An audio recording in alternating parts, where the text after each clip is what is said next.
It is the year 1870, and the great American plains offer a vast open region for a new tide of settlement. With few streams and little water, the plains are nonetheless rich in deep, fertile soil. And there is room here, room for a man to farm, room to carve out a new life, room to breathe. At least that's how the Carter family see it. Theirs is a pioneer heritage. For their forebears, it was on to Ohio, then Indiana, then Illinois, and now it is the western plains that beckon. Once it was the pack horse, later the flatboat. Now it is oxen and wagons that carry the pioneers west. The father fought at Tippecanoe. The son was with Meade at Gettysburg.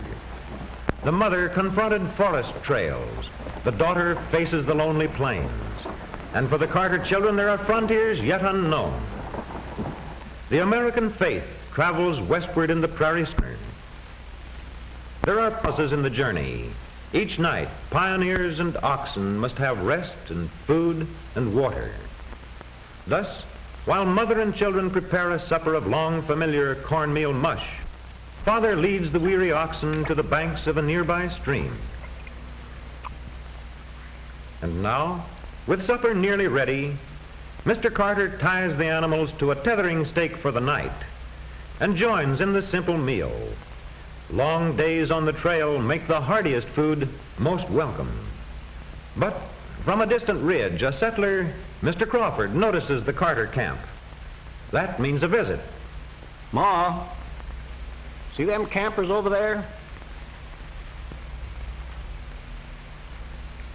I think we ought to take something to them. It is lonely on the plains in 1870, very lonely. News from back east is always welcome. To settlers like the Crawfords, a visit to a newcomer is to relive their own journey west and to foresee needs and emergencies that will confront oncoming pioneers. Strangers in all but their sharing of a common heritage and a common destiny, established settlers and new arrivals greet each other with warmth and genuine friendship. We saw your camp from the house and kind of wanted to come over and talk. Gets awful lonesome out here. Glad you came. Come over and sit down. Yes, it is good to be with one's own kind again. Where are you from? Illinois.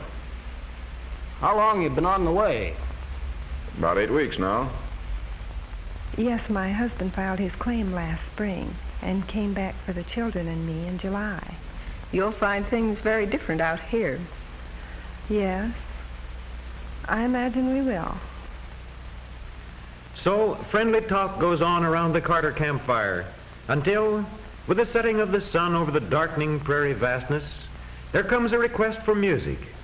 Music that erases the solitude of the plains.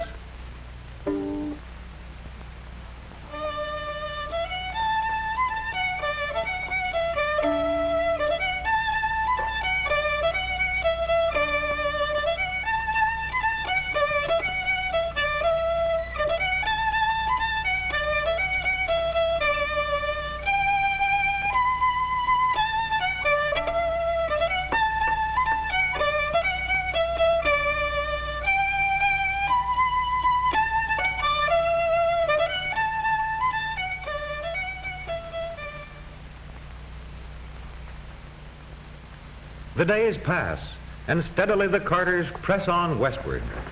Only a little distance now to the claim, already coming into view. But new trials lie ahead. Cattlemen have long considered the plains their land for grazing their vast herds of cattle. Aiming to settle around here, mister? See that cornfield right over there? That's mine. This year's cattle land. It's no good for farming. Have you seen my crop of corn? No, but this is all ex-borrow grazing land. That's not what my claim stakes say. Well, partner, as the saying goes, I guess you'll just have to live and learn. Not very pleasant words to hear. But those who have faced repeated dangers and privations for their staunch pioneer faith are not easily shaken in their resolve. And now, finally, The long journey ends. After nearly 3 months, the carters are on soil bounded by claim stakes driven last spring. Past are the hazards of the trail, unknown streams, the dreary monotony of day after day under the blazing sun. They have come through all in safety. The soil is theirs. Ahead of them lies the life of pioneers. They will build their future here on the prairies by hard work, by unwavering courage, and the mutual helpfulness necessary to carve a living out of the virgin prairie. For their present home, they will use the small dugout built last spring by Carter during the planting and cultivation of the first crop of corn. That corn is now ripened and almost ready for the harvest. It is corn heavy with mature ears. A good first crop brings the reassurance that success may attend their new venture, that they may depend on a rich, friendly soil to sustain life. For their new home, the plowed sod of the fertile soil furnishes most of the material. Tough prairie sod, plowed and cut into lengths, will supply materials for walls and roof, materials that will make a substantial house. With sod laid carefully, a thick wall grows layer by layer, each section smooth before another is placed upon it. The pioneer spirit of helpfulness prevails. Mr. Lewis and his son are neighbors, experienced in sod house construction, and the walls grow upward to the ridgepole of cedar brought from a nearby canyon. Sod walls, smoothly trimmed, will shed rain well, will be less easily eroded by the wind. On the plains, lumber is precious.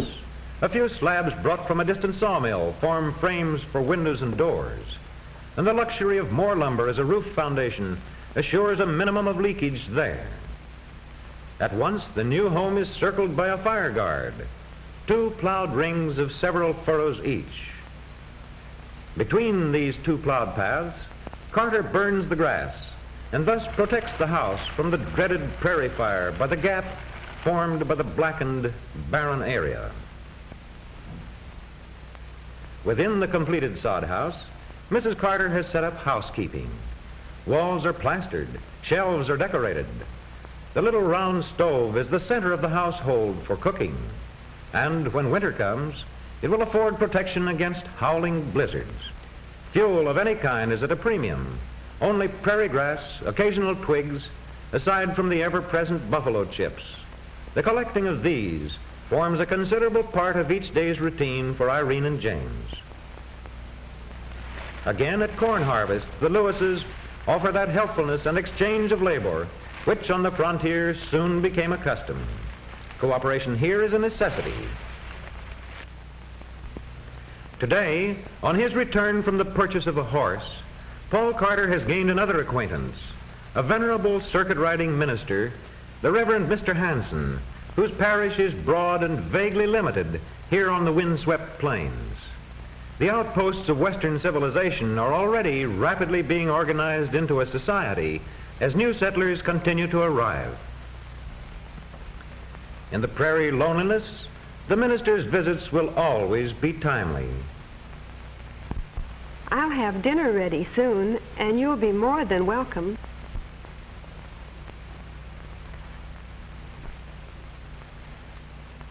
They tell me you're going to have a new school around here. Yes, putting up a building down there about 2 miles. The children will be starting in soon.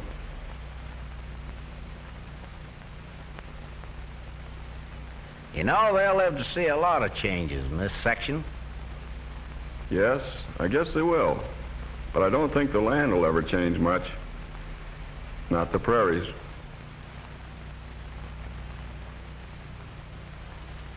Paul, maybe Brother Hanson here would like to hear some music. Yes, ma'am. We need music out here. Music to ward off loneliness. Music to sustain the high courage needed by dauntless pioneers in their conquest of the plains.